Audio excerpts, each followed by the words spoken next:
Hello, Buckeye fans, and welcome to another episode of the Bucknuts Happy Hour. I'm Patrick Murphy from Bucknuts and 247 Sports.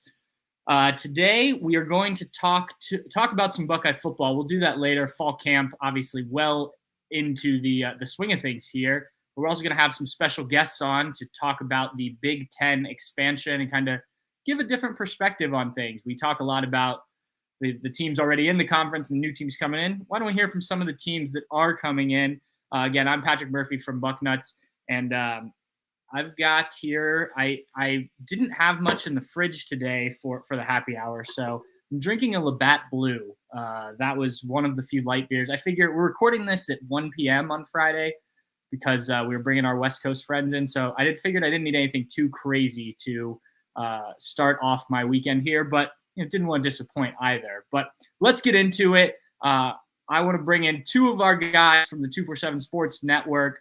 We've got Eric Scapoli and Chris Fetters. Eric is from our Oregon site. Chris is from our Washington site. Guys, thanks for joining me. How are we doing today?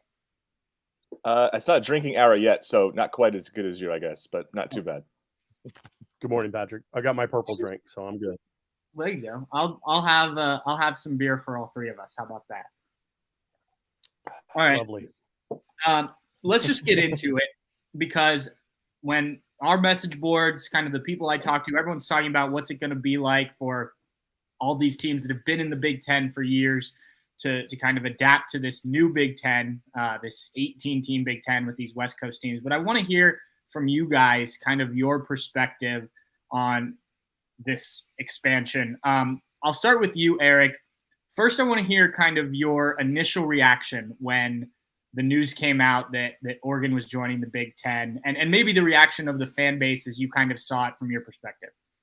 Yeah, I guess just to maybe take a step back and just go back a year, when USC and UCLA both left, I think the fan base was pretty split about what they wanted. Did they want to be, quote unquote, the Clemson type of program out west, along with Washington, along with Utah, programs that have been very, very competitive? Did they want to be kind of one of the big boys in a smaller conference? And I think there was a section of the fan base that was totally on board with that, and another section that said, "Hey, look at the numbers, look at the money, look at what's being offered to USC and UCLA over there, and if that's something we can get in on, let's set that up. Let's get the wheels in motion." And so it was really a kind of a 50-50 split, I would say, until the last couple of months. And I think when you started to see some of I guess when the Big 12 signed up and got their deal done, and then there wasn't a whole lot of positive momentum, it felt like, for several months thereafter.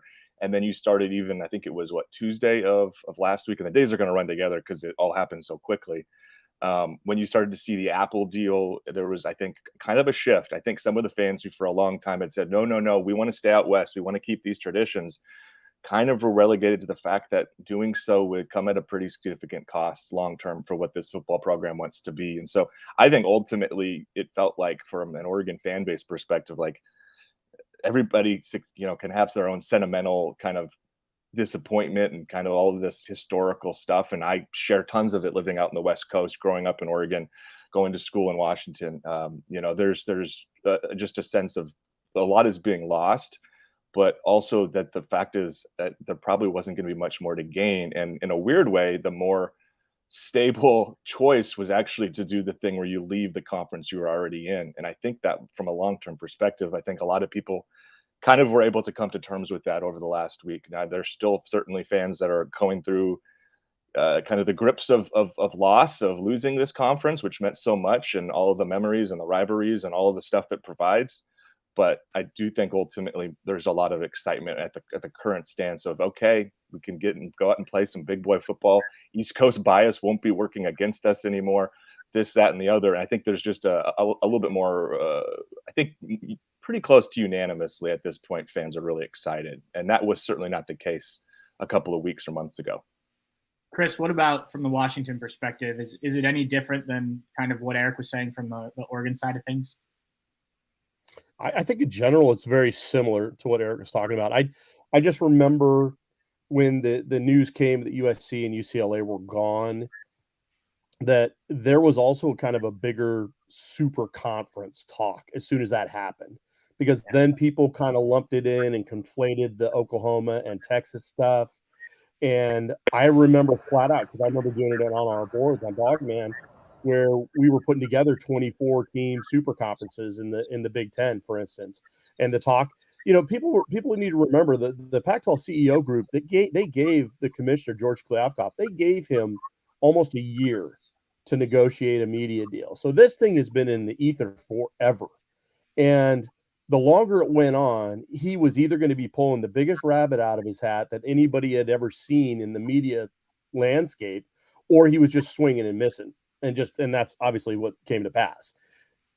At the time, I think Washington fans were excited with the possibility just because of the historical context between the two conferences and the Rose Bowl and everything else.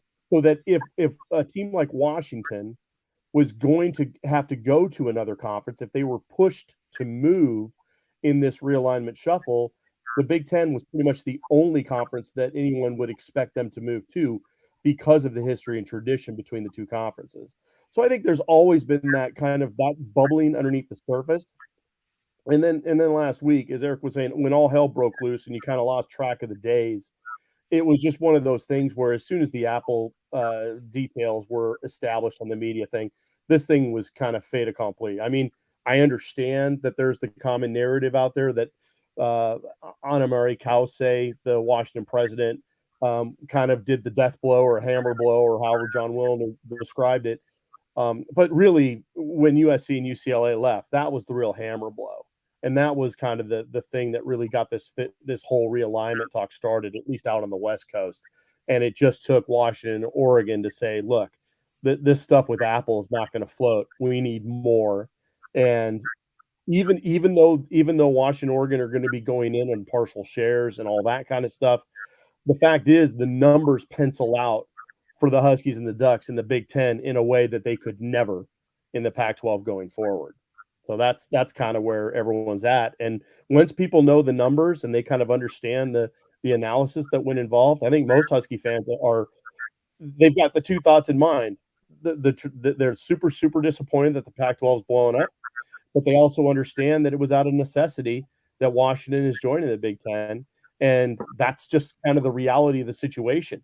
If Washington and Oregon had been given other choices and they really had a very difficult decision to make, then that would be one thing. And it's not like Kause and Washington athletic director Jen Cohen, they just all of a sudden went, okay, well, this is what we're going to do. These were very difficult decisions for them. You don't screw up like 100 years of history and just all of a sudden just throw it under the rug like it never happened. That said, when you looked at it, they didn't have a choice. They literally didn't have a choice because the Pac-12 commissioner gave them no choice. And so I think that's how it's ultimately going to be read in the history books, and that's probably the way it should be written. Chris, you mentioned the history. I think tradition has always been a big part of college football, and now we've kind of thrown a lot of that out the window with this realignment, with the transfer portal, with kind of everything that's happening in college football. When you look at the tradition of Washington, and Eric, I'll ask you the same thing in a minute. How do people feel about the change? Obviously, you have the rivalry game that may or may not continue to be played. You're going to be consistently competing against different teams across the country.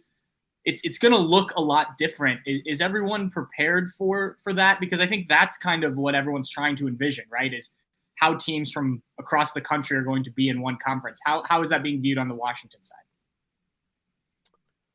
Well, I think Washington fans love it. I think they're invigorated and enthused about the potential, for Big Ten teams to come out to Husky Stadium in Seattle and vice versa. I mean, the idea of going to Happy Valley and playing in a whiteout, for instance. I mean, I've thought about that just as a guy living in Seattle for decades now who covers college football. What would that be like? That'd be incredible. So just those types of things. Yeah, but just those types of things, they're now reality. I mean, they could legitimately happen. You just don't have to hope that Penn State sees some recruiting value in coming out to Seattle for them to schedule a home and home anymore. You just don't have to worry about that. These, who knows how the Big Ten schedulers are going to create these future schedules going forward, but the idea that it exists is exciting. And I think it's going to enthuse a fan base that's frankly getting older. They need to get kind of reinvigorated and re-energized and get back out to Husky Stadium, because I think it's been kind of a trend out in the West Coast, and I can't say about college football in general, but out on the West Coast, it feels like the man caves are outdoing the stadiums in terms of people staying home to watch games on their big screens instead of going out to the games and tailgating and doing all the cool traditions that have always been a great part of college football. So generally speaking, the Washington fan base has been great about it. And I know Eric can talk a little bit about how the Oregon State response has been, but the Washington State response to this has been horrific. I mean, they are beyond pissed at Washington because not only do they feel like they broke up the conference, but now they're just completely leaving them in the lurch. They have no idea what the future of the Apple Cup is going to be like. You know, it could be played in September now instead of November.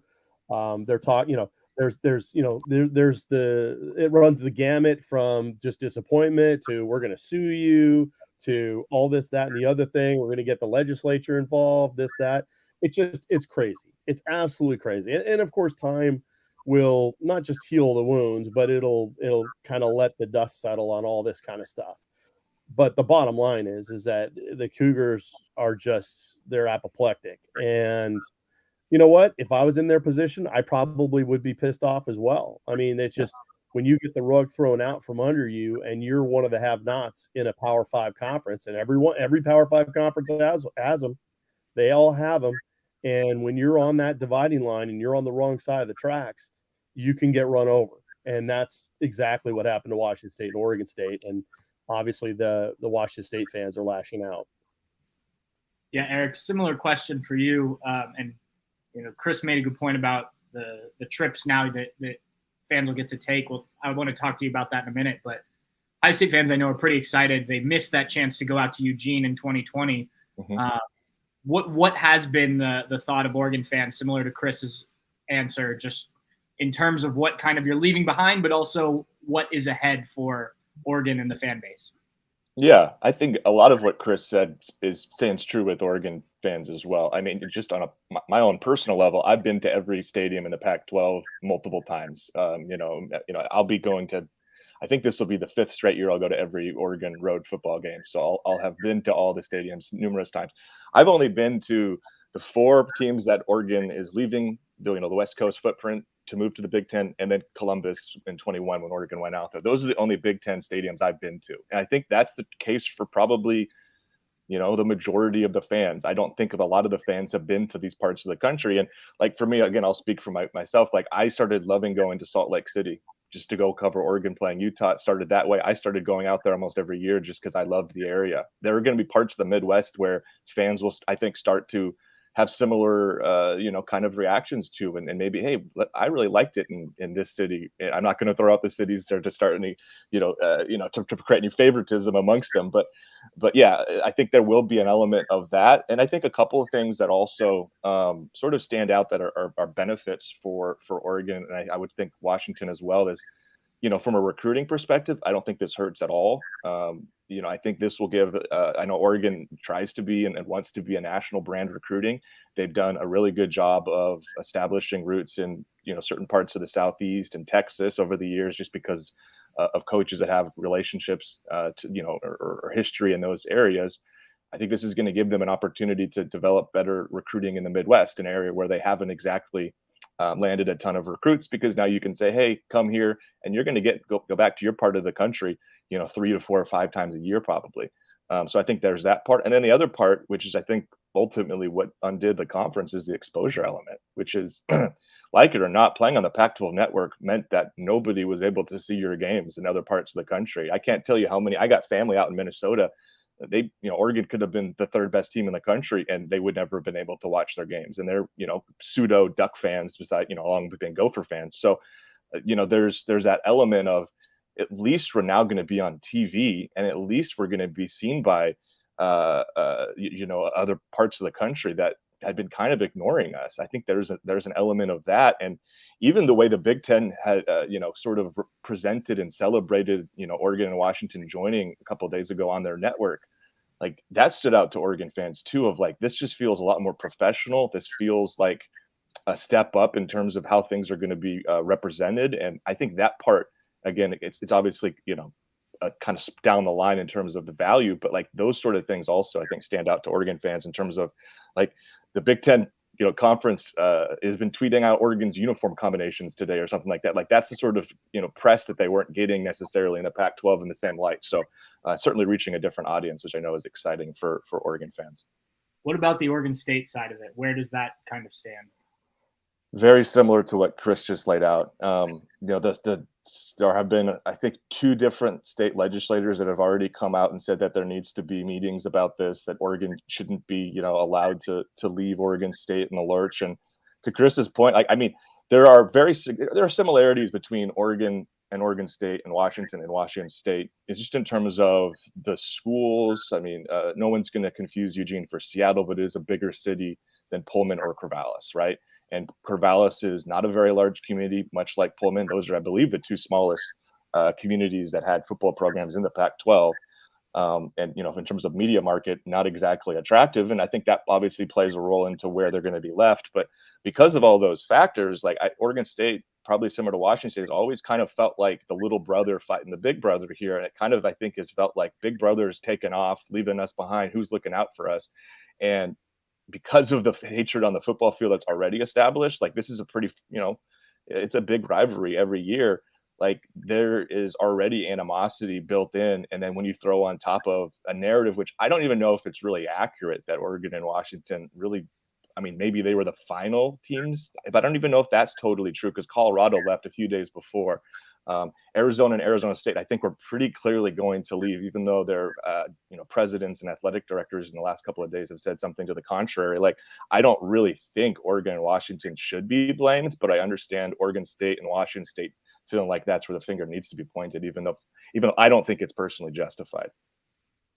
I want to get both of your opinions on the sports outside of football, because I think this is obviously a football decision. Football drives everything in our world. But how do you feel like in terms of travel and things like that? And Chris, I'll start with you on this. What does this do to Washington in terms of some of the other sports? Men's basketball is obviously one, but you can go down the list of the sports that now are going to have to figure out traveling, and they don't have the same kind of budgets, I imagine, as the football program. How do you see that happening for the non-revenue sports, so to speak? It's interesting because, the Seattle radio just had Heather Tarr on recently, who is the softball coach for University of Washington. She's been there forever, alum. She's involved with USA softball as well. She's just very well recognized all the way around in the collegiate game.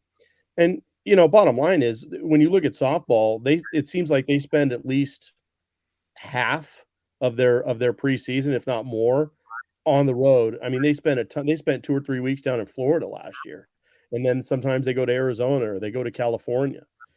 So, in regards to a major program within Washington, like softball, for instance, I don't know how much of this really fundamentally changes. Now, obviously, being in a major hub like Seattle and SeaTac, that probably is going to offer up less of a challenge than maybe what Eric would talk about in terms of trying to leave from Eugene, or do you have to go to Portland to do some things, or Corvallis?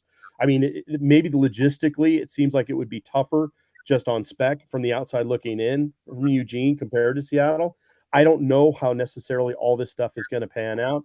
I just know that when it comes to certain things, depending on how, the normal schedules go, because you look at even things like tennis and golf and some of these other things, well, they normally go to places and tournaments in well over other places in the country anyways. I remember men's and women's golf, sometimes they've got tournaments all the way over in Hawaii. And so they're used to travel. I know that they've done tournaments in Florida before and other things. So I don't know if this is necessarily going to change too much. And very specific to Washington is crew. They've won national championships in the NCAA for the women and the IRA for the men. I don't know what the crew situation is in the Big Ten. So that's the only thing that's so specific to Washington. And I think a lot of people are very curious to see how that goes. And the other thing that Patrick, you might be able to talk to, is that there was that old chestnut out there for a long time that if you were going to join the Big Ten, you'd have to have a wrestling program. Well, we know that's not necessarily true, but there are a lot of guys that are interested in, would Washington entertain the idea of going back to wrestling? Because arguably one of the greatest wrestling matches of all time in intercollegiate athletics was Dan Gable losing, and he lost to a guy from Washington. and a guy named Larry Owens. And it was like the only loss he ever had in college. It was like a massive deal at the time. But Washington really hasn't had a wrestling program in forever, at least as long as I've covered them. It's never even been a thought. So you've got that. I know Washington has a intramural hockey team, for instance. Would they try to jump up and now all of a sudden be a part of the Big 12 scene with hockey? Would they jump into, actual beyond intramurals? So there's tons of questions that need to be asked about all this stuff.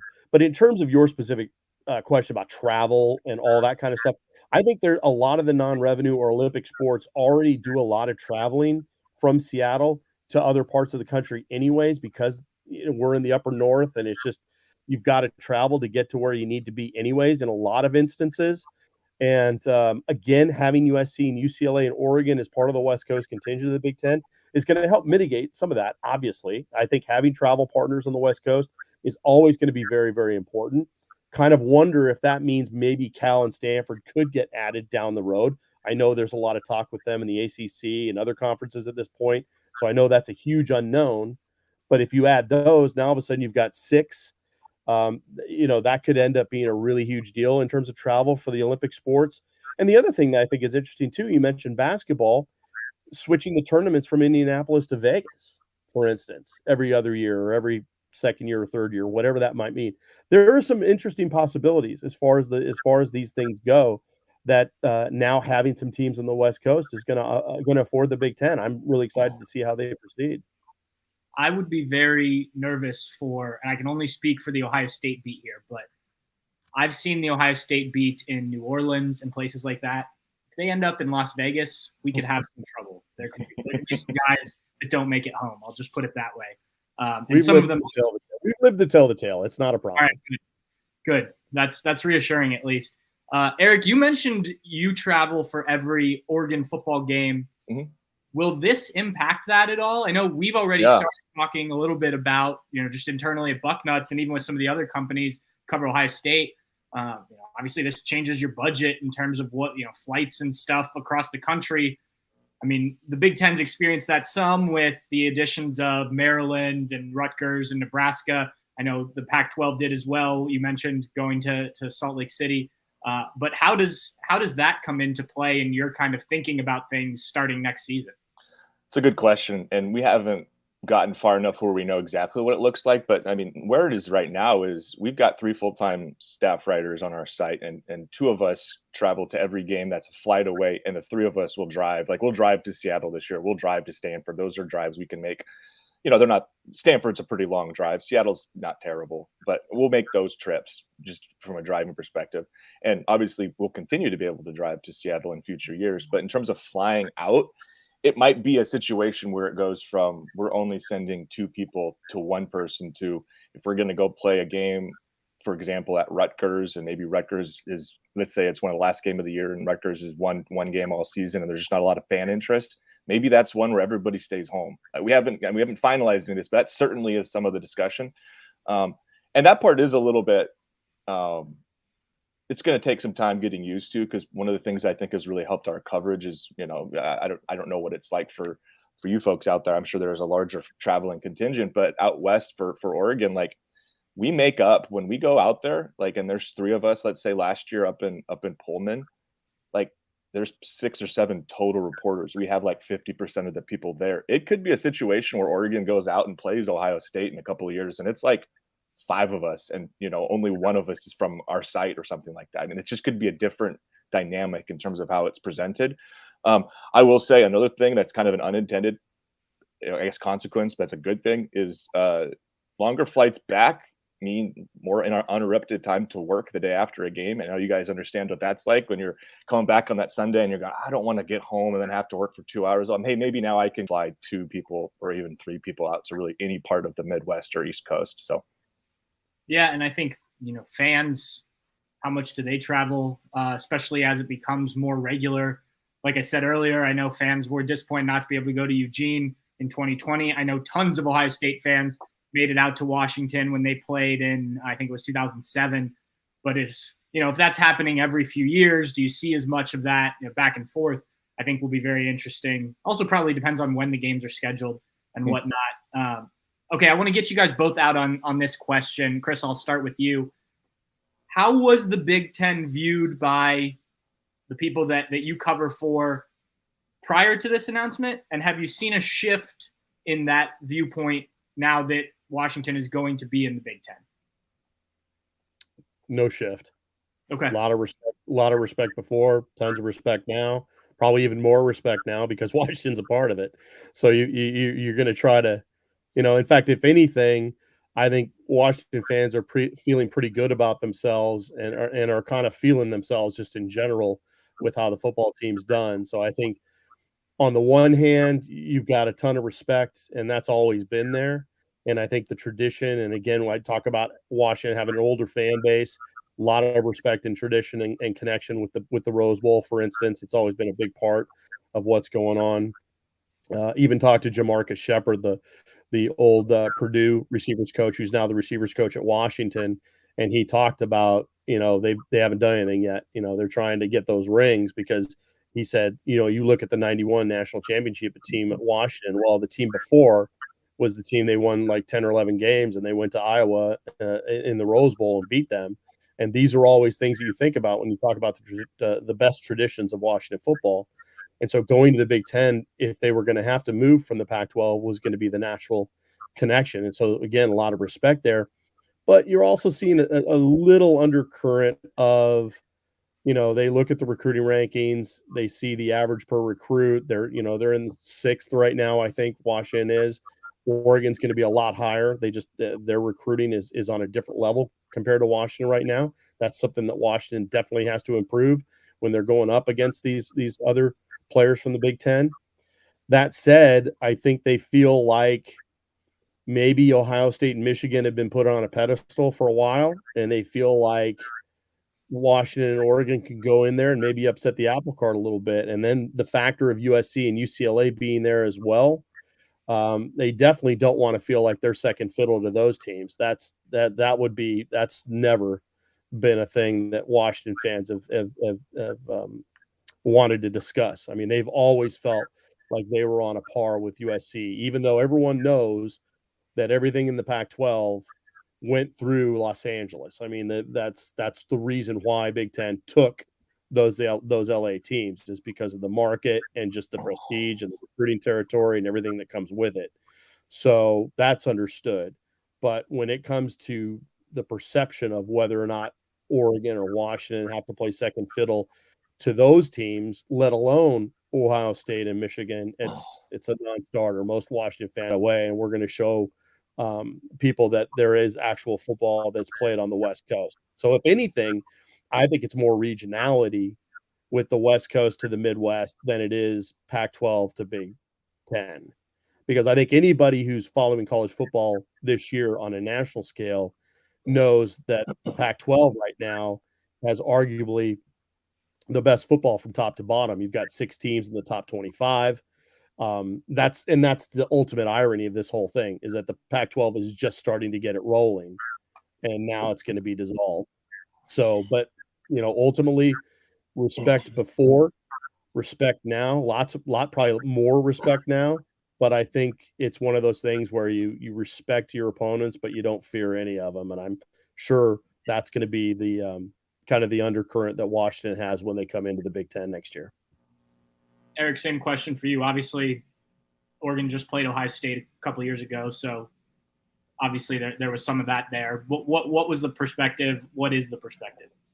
I think Chris outlined it pretty accurately too. On the West Coast, and again, I spoke to it briefly earlier when I mentioned kind of not suddenly you'll be on the right side of the East Coast bias. There's always been a sense out West that these teams can compete with the very best. They aren't just given the opportunity to do that. And when I say these teams, I'm talking about the 4 that are heading west, and really the 3. UCLA is, I wouldn't group in that with those same teams probably if I was just You're a basketball school. Yeah, if we're talking purely football, they've had moments. They've got a big name head coach who, frankly, hasn't been anywhere near as successful at his current job than anywhere he was previously at Oregon, more than a decade ago. So, but I do think these 3 fan bases in particular, Oregon, USC, and Washington, very proud fan bases. A lot of tradition historically, a lot of success. I mean, Oregon and Washington are the two teams in the Pac-12 that have played in the college football playoff, right? And so those two fan bases that really have.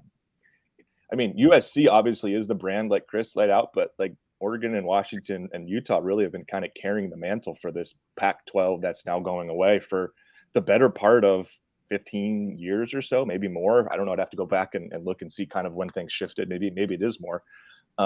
So I think there's a level of like, hey, this is an opportunity for us to prove that what we felt for a while is true, which is we are capable of competing with the very best. And like, I will also say there is a ton of respect. I don't think Oregon fans, any rational fans, come into the conference and think we are the biggest brand, we are the big boys, this is going to be our league, we're going to dominate. I don't think anybody looks at it that way, but I do think there is a sense of there might be a year, there might be multiple years where we can come in and be the favorite or one of the 2 to 3 teams that really matter from this conference. And ultimately that's the goal too, right? Like is to reach the college football playoff, is to win a championship. I mean, Phil Knight hasn't exactly been bashful in terms of talking about what he wants to accomplish. He's not getting any younger. I've seen Phil around, like I don't want to, get into mortality because that gets dangerous, but like he doesn't have a ton more seasons of Oregon football for them to try to win a championship. And so there's definitely a level of urgency, and entering the Big Ten, I think unquestionably gives Oregon a better opportunity to at least, compete for those sort of things if they are able to take their game up a level, because they've needed to do that. And I think entering the Big Ten from an Oregon perspective, you hope and pray that that's the outcome of this, is that this doesn't become what happened with Nebraska, where you're a proud fan base that thought it was going to come and beat its chest and compete for championships, and instead you're stuck in mediocrity. Like, that's not what you want the outcome to be. I think there's a lot of optimism that won't be the case, but I think that's sort of where things are at, where it's a healthy dose of, we have a ton of respect for what Ohio State and Michigan have done. Those teams have played in bigger football games than we have for the most part over the last decade or so. They've gone further and won national championships, played for national championships. That's what we want to attain. And now, being in that conference, if we're able to get up to that level, even if it's once or twice a decade, that gives us a chance to do something special that we haven't been able to do before. Awesome. Well, thank you both. I know, not that you had to get up early to do this, but it is earlier out there than it is here. So I appreciate you both taking time out of your day. I think this gave some different insight to our fan base, and hopefully you guys will your guys' fan base will watch this and find out some stuff too. I will be talking to you guys, I imagine, here in the next year or so, and probably well beyond that as we kind of get into this new Big Ten. So if you're watching this now or listening to this after the fact, get used to these two guys, because I think we'll talk to them more. You guys both do a good job. Your sites do a great job. So thanks again. I really appreciate it. Thanks, Patrick. Thanks again, guys. If you missed it from the top, if you're watching this live, that was Chris and Eric from our Washington and Oregon sites, respectively. They agreed to come on to chat with us about what it's like from the teams coming into the Big Ten, the expansion, kind of what their perspective is on joining the Big Ten, as opposed to what we've mostly talked about, which is the Ohio State and kind of the established teams in the Big Ten's perspective. So I thought they had some interesting things to say. If you missed any of that, if you're watching this live, you joined us late, we will have this all archived. YouTube, podcast, Facebook, it's on Twitter, wherever you get your stuff. I'm now going to dive into Ohio State and this week in fall camp, kind of recap a little bit of what we saw, what we heard. We were able to, what did we have? 3 days of interviews this week. We talked to the cornerbacks. We talked to what was it? I'll have to pull up the schedule here. We had interviews. We talked to a number of different groups. And then today we were able to go out to practice and watch all of practice. What do we have today? We had safeties, Ryan Day, which also featured the Gene Smith stuff, which we've already covered quite a bit. If you missed that, we did a podcast Steve Hellwagon and I did earlier in the week. And then we talked to the cornerbacks on Thursday. And then today, Friday, we were able to watch a full practice. So I'll get to what we learned from talking to guys first. I want to dive into Friday's practice. It was an interesting practice because I wouldn't exactly say anyone walked out of there super thrilled with how things went. And I say that starting at the end, as the practice ended and we were all about to leave, Emeka Egbuka gathered the group that he was working with and really kind of laid into them a little bit. And, not in a bad way, but as a leader. And he was yelling with kind of the huddle around him about, we have 2.5 weeks till the season starts. We go on the road to Indiana. And, he made it clear that, they don't start with Michigan. You have to win these games. We have to beat Indiana first. And he said we can't even complete a bleeping screen pass, which was something that was a problem. And I'll kind of get into why I think that was later. But he really kind of laid into his team a little bit. And I don't want to say it was a sloppy practice necessarily, but just kind of lacking a little bit of energy. Some of that may have to do with a few guys were out or at least not doing everything. So they didn't have quite everybody in there, which I think is probably normal. But they also are going to do the first scrimmage of fall camp on Saturday. So maybe some guys are kind of looking towards that.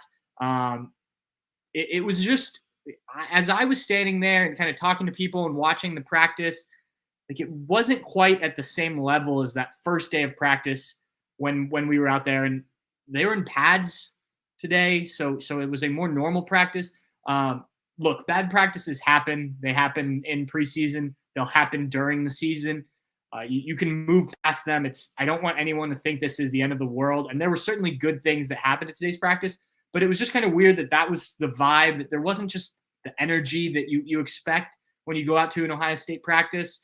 And Emeka Egbuka made that very clear. Now, the Buckeyes are doing something which I think on paper was really interesting.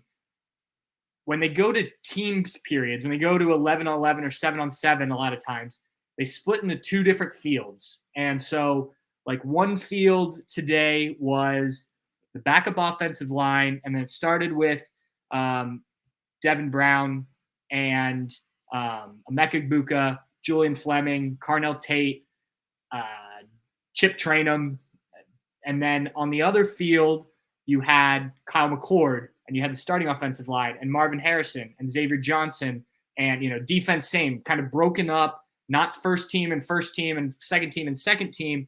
But the idea of it was to kind of split up the reps and basically run parts of practice where you're running almost two practices at once. I mean, you get more reps for everybody involved instead of having, one field where the first team's in and everyone else is staying there watching, and then the second team goes in and everyone stands there watching. So I can completely understand, especially when you're trying to figure out a handful of things, why this was a good idea on paper.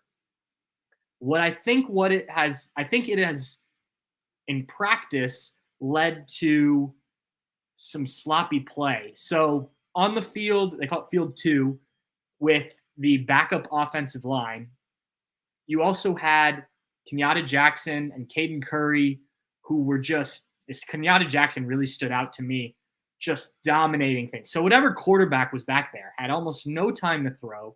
When they're working on these screen passes and shorter things, even then, you're under pressure. And it's not like C.J. Stroud coming off a Heisman Trophy finalist years back there and knows how to get the ball out quick and things like that. These are guys who are still trying to learn what it takes to be a starting quarterback at Ohio State. And the offensive line just isn't protecting. And you don't, while you do have Emeka and you do have Julian, well, you don't have Marvin Harrison Jr. on that field either. And so it's not, I don't think it's working as well in practice as people thought. Now, look, we've been out there 2 days, the first day of practice and today, which I believe was practice 8. So I don't know if this is how it's being run every day. I am sure there are times when they don't do this kind of broken up situation. But I think it led to, because you're kind of mixing and matching, and it's not first team against first team and second team against second team, you've seen some dysfunction, for lack of a better term. At least we did today. And I think that was kind of Emeka Egbuka's point.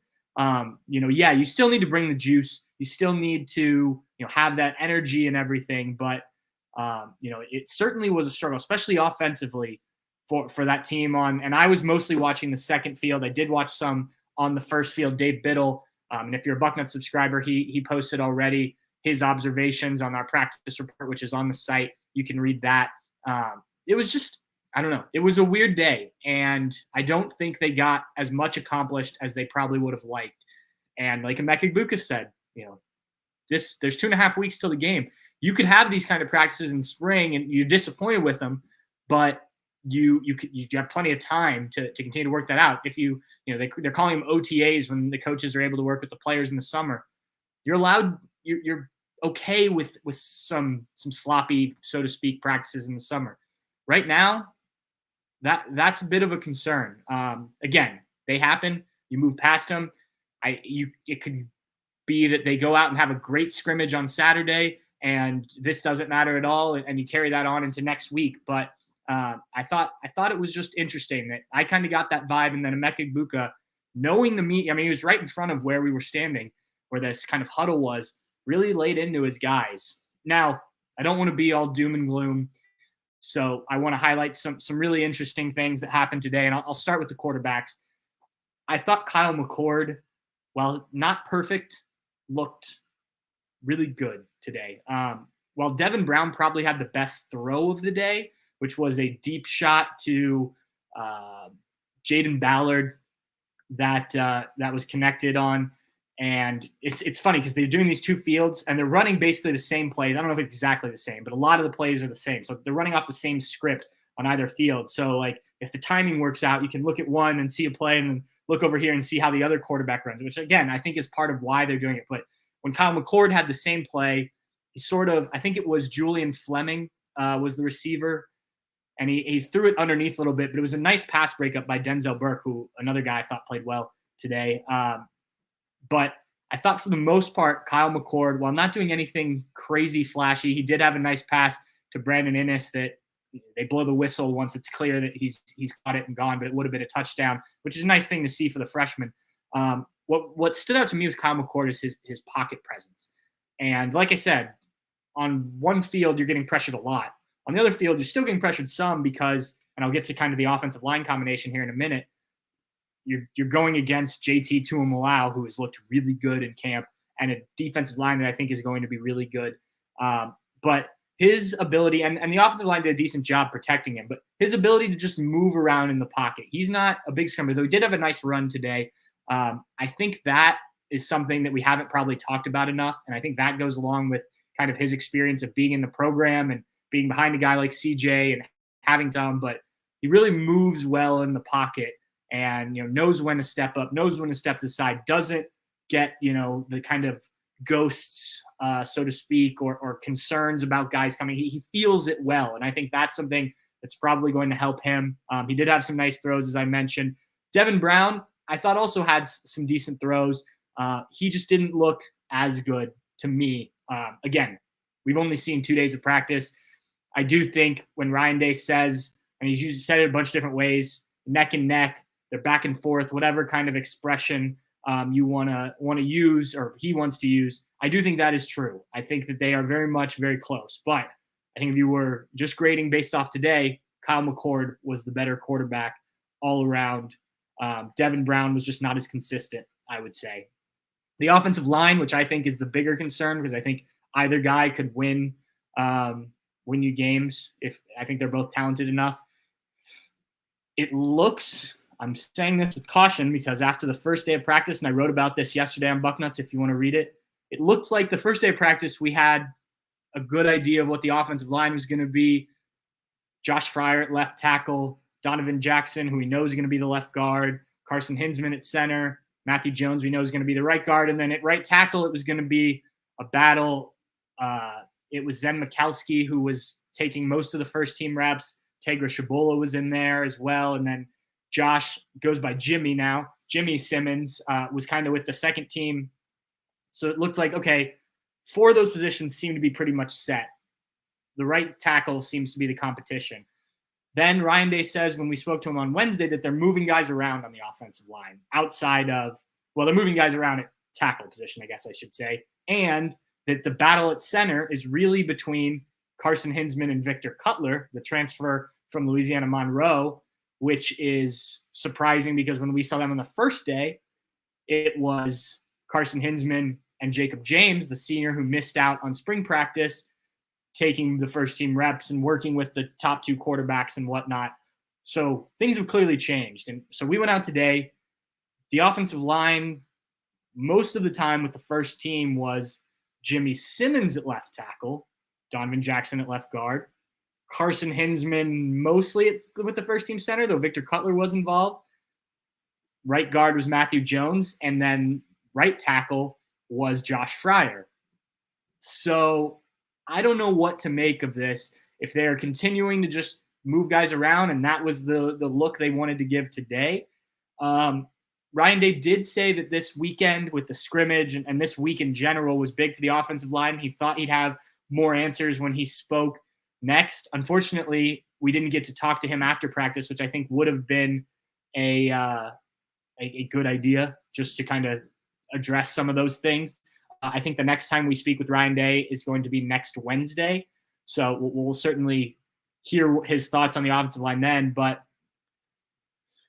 man, it just seems so long like Josh Fryer was going to be that left tackle. He even said that this summer. Something else I wrote about, that he, in his mind, he's the starting left tackle, even though it hadn't been announced yet. Well, now he's playing right tackle. And you had Enoch Viamahe playing with the second team left tackle. And at one point, Justin Fry yelled at him, get your hand down on the ground when they're doing drills.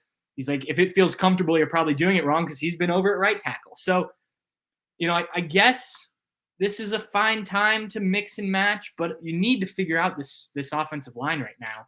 Not right now, soon, because you want to get guys in their spots, sorted, and get the chemistry of that group, get them used to whichever quarterback is named the starter.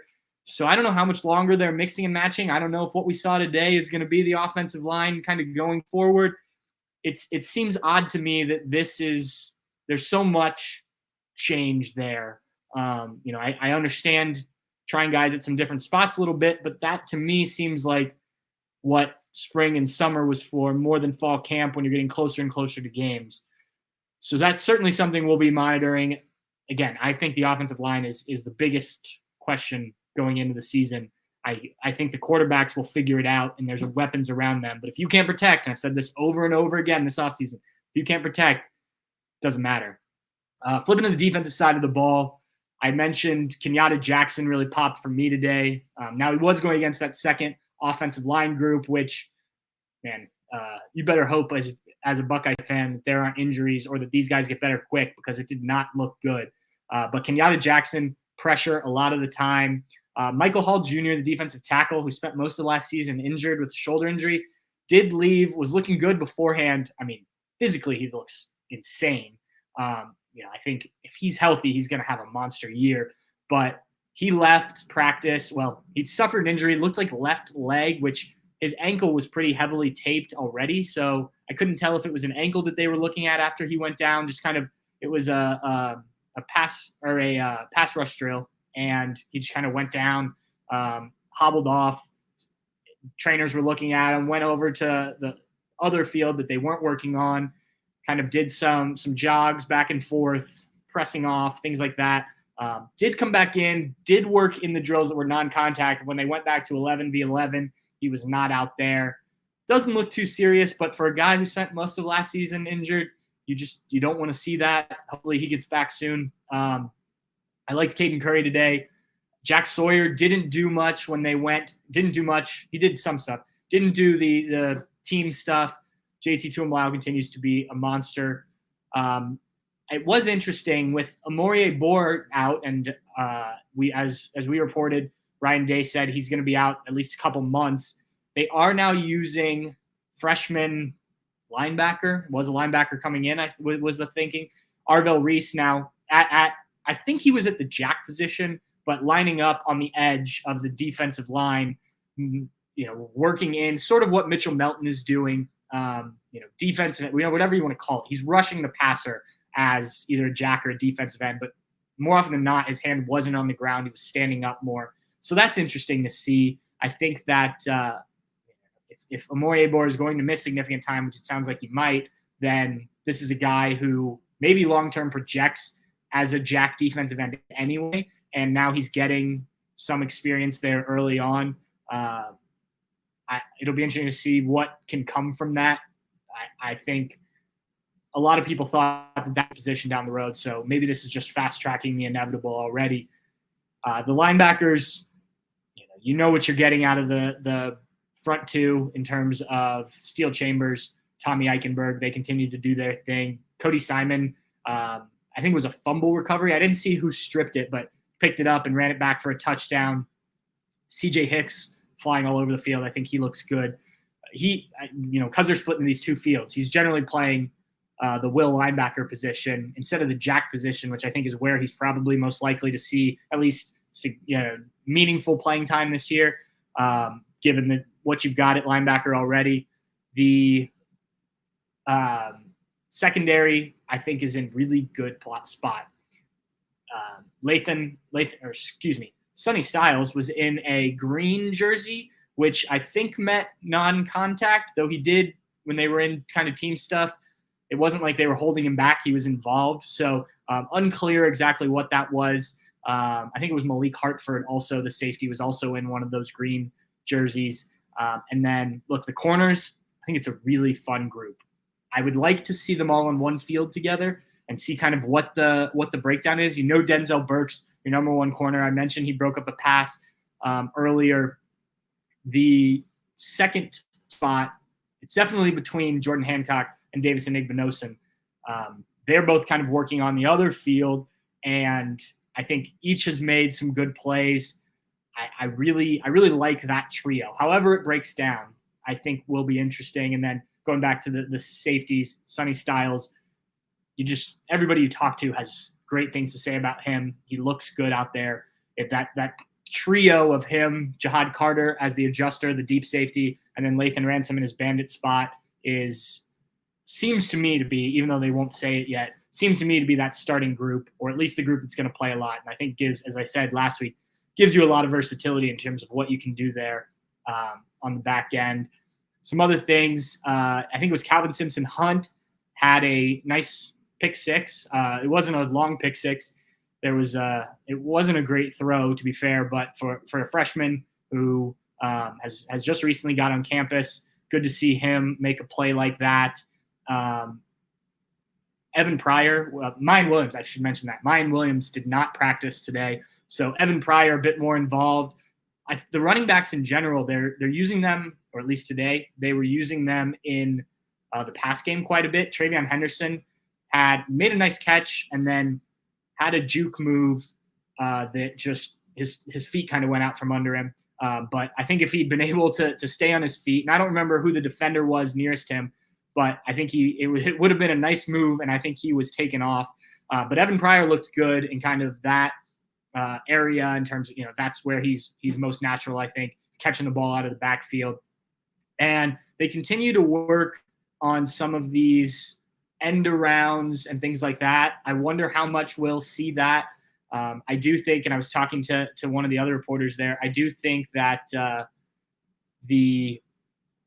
those can be more interesting. You can diversify your offense a bit more, even if it's just pre-snap motion, but they are doing stuff where they're handing the ball to receivers or the pop passes, things like that.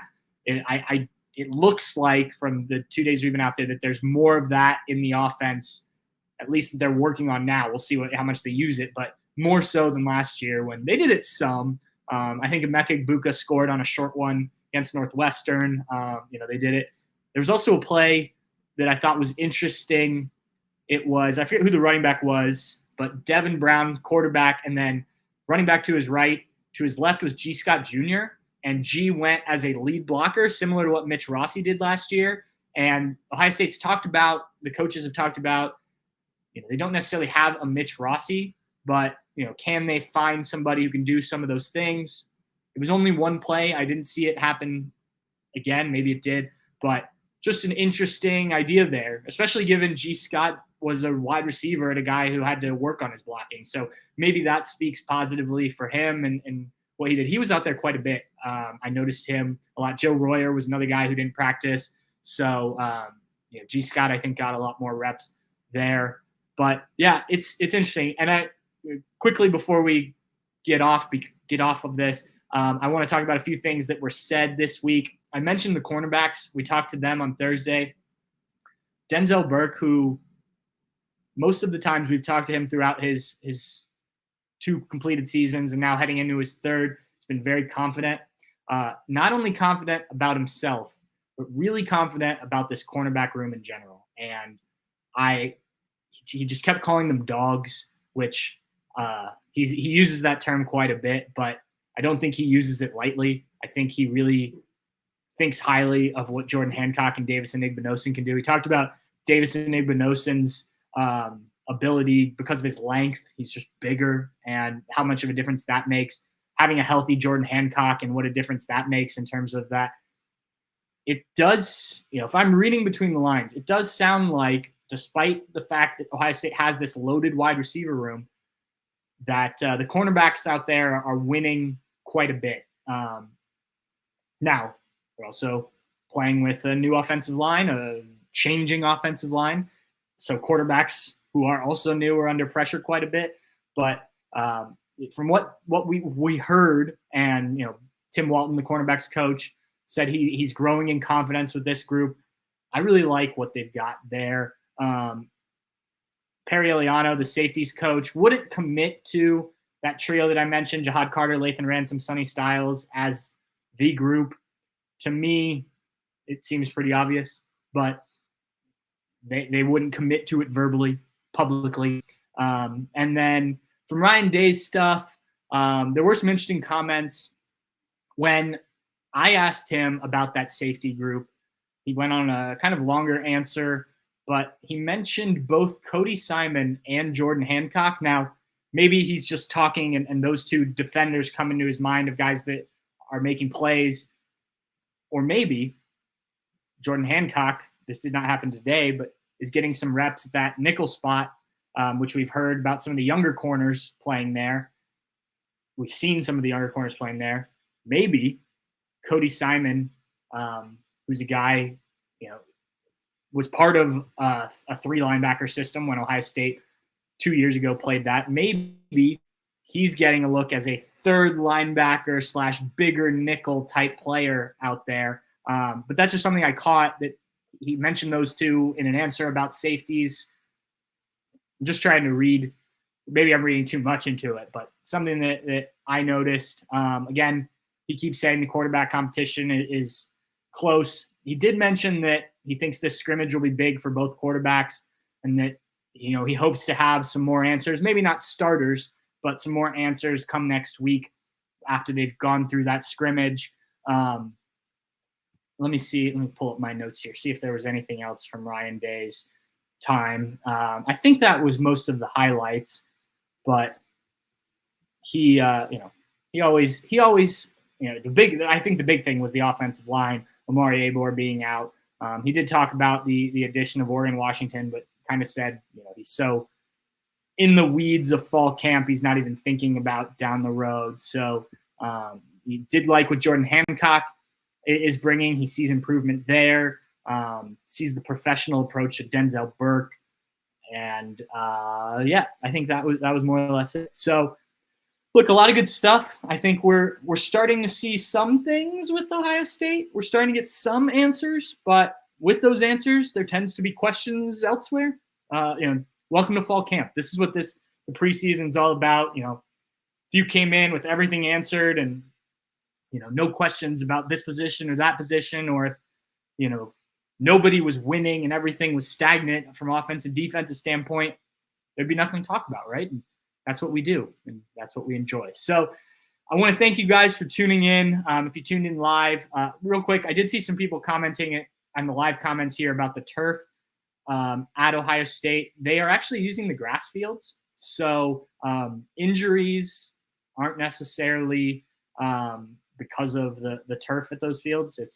They're on their grass field. And then Sue asked, any news on Mine's injury? No, he was not out there. He wasn't available today. That's all we know right now. I'm sure we'll get more down the road.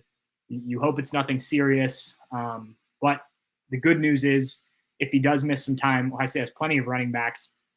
Obviously, Trayvon Henderson. I think Chip Trainum's looked really good both times we've been out there. Evan Pryor, Xavier Johnson can play back there.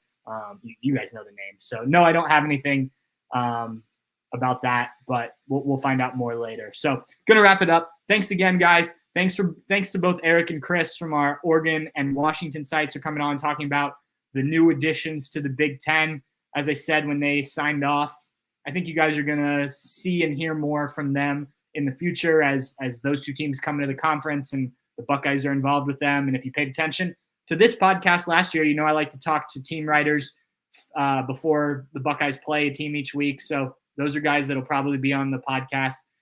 Hope you guys all have a good weekend, and we'll stick to Bucknuts this weekend. We'll try and find out what we can from the scrimmage on Saturday, and then back at it next week. Let's see real quick what we've got on tap next week.